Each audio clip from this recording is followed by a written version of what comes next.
নমস্কার। অনুরাগের ছোঁয়ার আজকের পর্বের রিভিউ নিয়ে বাংলা সিরিয়াল সমাচার তোমাদের সামনে চলে এসেছে। তো আজকের পর্বে দেখা যাচ্ছে শুরুতেই রুডি আবার রিতমকে সব শিখিয়ে পড়িয়ে দিচ্ছে। বলছে, তোমার প্রাণ পাখি হসপিটালে আছে, যাবে না? মানে মানে এ কি, তুমি তো দেখছি কোনো খবরই রাখো না। যাও, তোমার প্রাণ পাখি কি গিয়ে জানাও যে আদিত্য চৌধুরী কালকে রাতে তোমার সাথে কি কি করেছে, তবে তো খেলা জমবে। এই বলে ওর কথা মতো চলে যায় আর কি রিতম সুদীপাকে সবটা জানাতে। এবার সুদীপা ওদিকে আদিত্যর সাথে কথা বলছে যে কি হলো বলুন, আপনি চুপ করে কেন আছেন? আমি আমার সব কথা বললাম, আপনি বলুন। ঠিক তখনই রিতম চলে আসে। সুদীপা আর রিতমকে দেখে রেগে যায় আদিত্য। বলছে, কি ব্যাপার সুদীপা, তুমি এখানে? ক্লাসে যাওনি? বলে, না স্যার। তখন আদিত্য চলে যাচ্ছে। বলে, মিস্টার চৌধুরী দাঁড়ান, আপনি চলে যাচ্ছেন কেন? বলছি যে আপনি একটু বেশি রেগে যাচ্ছেন আজকাল, আপনার প্রেশার টেশার ঠিক আছে তো? দেখুন, এটা কিন্তু শরীরের জন্য খুব রিস্কি। আমি এক কাজ করছি, নার্সকে ডেকে দিচ্ছি। আদিত্য তো খুব রেগে যাচ্ছে, আপনি চুপ করুন তো, জানতো এখান থেকে, জানতো। বলে, দেখছো তো সুদীপা, দেখছো কেমন করে রিয়াক্ট করছে, একটু বোঝাবে। সুদীপা বলছে, কি হয়েছে বলুন তো, আমি কিছু বুঝতে পারছি না। বলে, এটা আমার আর তোমার হাজবেন্ডের ব্যাপার, এর মধ্যে তুমি নাই পড়লে। কিন্তু মিস্টার চৌধুরী, আপনাকে আমি বলে দিই, এইভাবে আমি না হয় পুলিশ কেস করলাম না, কিন্তু এইভাবে রাত দুপুরে এইভাবে কাউকে মারতে চলে যাওয়া, কাউকে চড়াও হওয়া কারোর উপরে, এটা কিন্তু ঠিক নয়। সুদীপা বলছে, কি ব্যাপার বলুন তো, কি হয়েছে? আদিত্যকে ডেকে বলছে। আদিত্য বলছে, আপনি এইসব ব্যাপারে একটাও কথা বলবেন না। এরপরে দেখা যাচ্ছে নার্স চলে আসে আদিত্য প্রেশার মাপতে। বলে, কে বলেছে আপনাকে আমার প্রেশারের মানে প্রবলেম আছে? যান এখান থেকে, যান। এই বলে নার্স চলে যায়। তখন রুডি রুডি আসে। বলে, এই রিতম, তুমি কেন করছো? উনি একজন দায়িত্ববান পুলিশ অফিসার, এখন ওনার সাথে ওরকম কোনো কিছু করো না। উনি আমাকেও রেয়াত করেননি, আমি জানি, কিন্তু উনি একজন দায়িত্ববান, একদম শক্ত মেরুদণ্ড যুক্ত পুলিশ অফিসার, ওনাকে কিছু বলতে যেও না। সুদীপা কিন্তু কথাগুলো শুনে খুব অবাক হচ্ছে।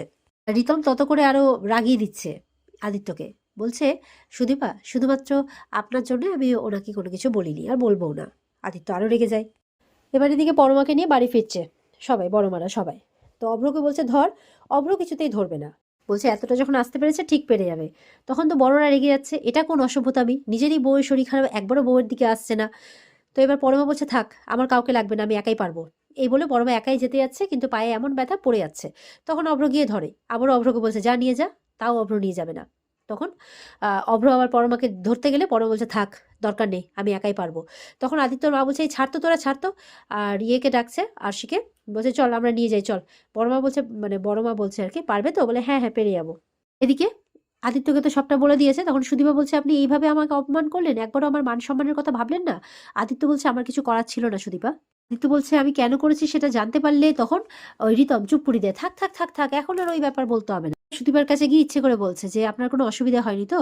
তখন আদিত্য মনে মনে বলছে যে, ও তার মানে এই ওকে পিজিতে পৌঁছে দিয়েছে, আবার মন্দিরেও ছিল। ওদিকে পরমা অসুস্থতার দিনেও সুদীপা ওকে পেয়েছিল। এইভাবে প্রত্যেকদিন সুদীপা ওকে কি করে পেয়ে যাচ্ছে? আদিত্য বলছে মনে মনে, এই লোকটা আমার আর সুদীপার মধ্যে ফাটল ধরানোর চেষ্টা করছে না তো? আমার কেন যেন না একটা সন্দেহ হচ্ছে। আদিত্য মনে মনে বলছে, আমাকে ব্যাপারটা ভালো করে যাচাই করে দেখতে হবে। এই বলে চলে যাচ্ছে। এবার সুদীপা বলছে, সরি স্যার, উনি এরকম মানুষ নন, কেন উনি মনে হয় একটু টেন্সড আছেন। তখন বলছে, না না, ঠিক আছে সুদীপা। রিতম বলছে, আমার কি মনে হয় জানো তো, যে তোমার হাজবেন্ড আমাকে আর তোমাকে নিয়ে সন্দেহ করছে। বলে, না, একদম না। সুদীপা বলছে, উনি এরকমটা করতেই পারেন না, উনি খুব ভালো করেই জানেন যে আমি আমার হাজবেন্ডের সাথে বিশ্বাসঘাতকতা কখনোই করব না। একদম জোর দিয়ে বলছে সুদীপা। তো সুদীপা চলে যায়। রুটি বলছে হাসতে হাসতে, লেগেছে লেগেছে, আগুন লেগেছে, এবার তো সব জ্বলে পুড়ে ছারখার হয়ে যাবে। রিতম বলছে, আপনি এত খুশি হচ্ছেন কেন? তখন রুডি বলছে, আমার মনে হয় আদিত্য সুদীপার যোগ্য নয়, অন্য কেউ যোগ্য। তখন ইয়ে বলছে, সুদীপার কলেজের স্যার আর কি, আমি যোগ্য। তো ওদের মধ্যে এই কূটনীতিবিদ চলতে থাকে আর কি। তো রুডি এবার হাসছে রিতম চলে যাওয়ার পর। তুমি আমার কাছে একটা খুঁটি মাত্র, তুমি জানো না যে আমি কে? এই বলে হি হি হি হি করে একটা অদ্ভুত হাসি হাসতে থাকে। এদিকে দেখা যাচ্ছে আদিত্য গেছে একটা ফটো স্টুডিওতে। আদিত্যকে চেনে, ও পুলিশ যেহেতু, হয়তো ওর কাজকর্ম করায় সেখানে গেছে। তখন বলছে, আপনাকে একটা হেল্প করতে হবে। বলে, বলুন না স্যার, আপনার জন্য জীবন পর্যন্ত দিতে পারি। বলে, না সেরকম না, তবে এই কাজটা খুব গোপনে করতে হবে, যাতে পাঁচকার না হয়। বলে, না না স্যার, বলুন, কাকপক্ষিতেও টের পাবে না।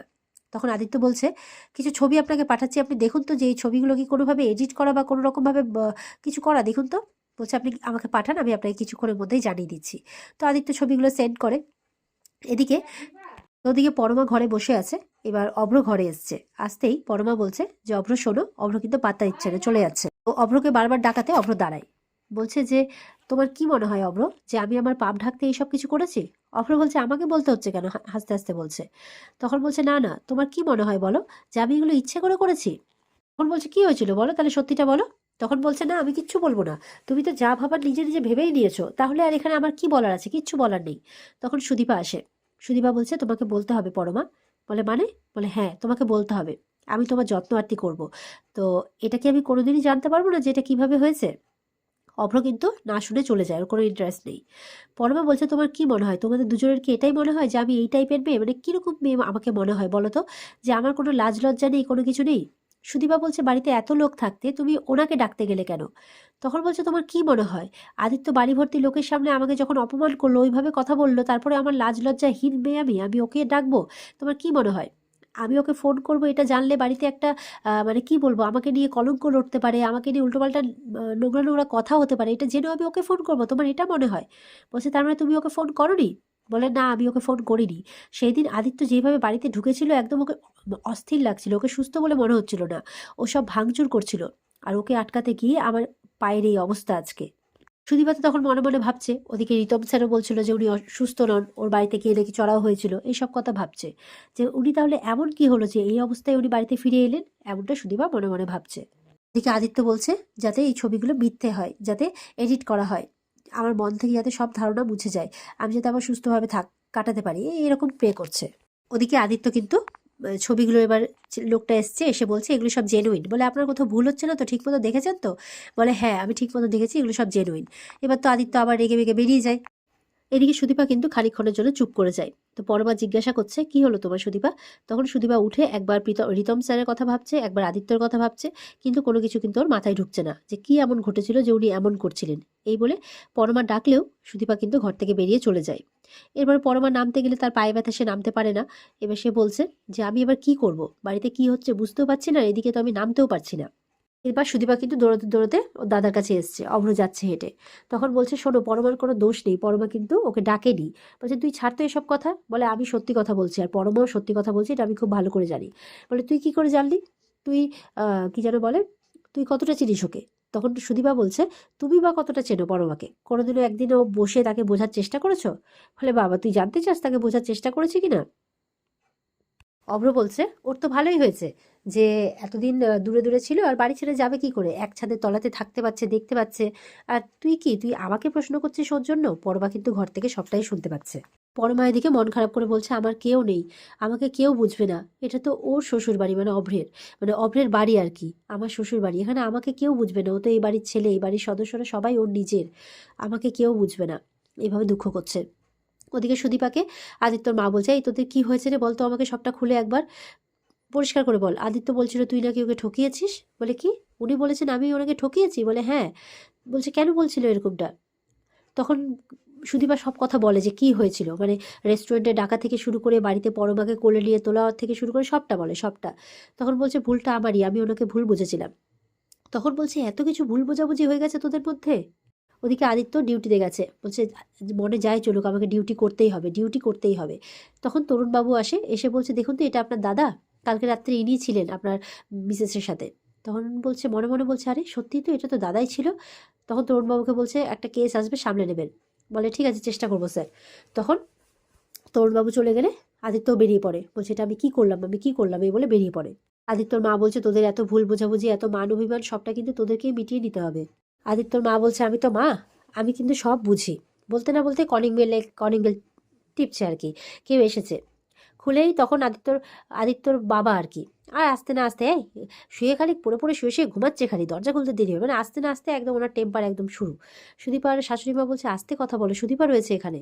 বলে, কে সুদীপা? ও কি আমার গুরু ঠাকুর নাকি, আমি ওকে ভয় পাই নাকি? মানে একদম আজব টাইপের বিহেভিয়ার শুরু, বাড়িতে পা রাখতে না রাখতেই। এরপরে আদিত্যর বাবা বসে আছে চেয়ারে, মানে সোফাতে, আর পায়ের উপর পা তুলে পাটা দুলাচ্ছে। এবার আদিত্যর মা দাঁড়িয়ে আছে, বলে, এই একদম চিৎকার করে, এই কোনো কাজ নেই, জানো না কি করতে হবে, বলেই তো হবে, এই বলে পাটা নাচাচ্ছে, মানে পায়ের জুতোটা খুলতে হবে তার এখন। সুদীপা তো দেখে অবাক, আদিত্যর মা সুদীপার দিকে তাকাচ্ছে, সুদীপা আদিত্যর মায়ের দিকে তাকাচ্ছে, আর ওর বাবার দিকে তাকাচ্ছে, মানে সুদীপা অবাক এই ব্যাপারগুলো দেখে, ওর মোটেও ভালো লাগছে না। মানে সিরিয়াসলি উনি যে ওনার ওয়াইফকে কি মনে করেন সেটা উনিই জানেন ভালো করে। তো এখানেই কিন্তু আজকের পর্ব শেষ হয়ে যায়। তো এই ছিল আজকের পর্বের রিভিউ। ভালো লেগে থাকলে পর্বকে লাইক কমেন্ট করে জানাতে ভুলবে না, আর আমাদের সাথে জুড়তে চ্যানেলকে সাবস্ক্রাইব করতে ভুলবে না। দেখা হচ্ছে তোমাদের সাথে আগামীকালকে। সবাই খুব ভালো থাকবে। আজকের মতো পর্ব এই পর্যন্তই। টাটা।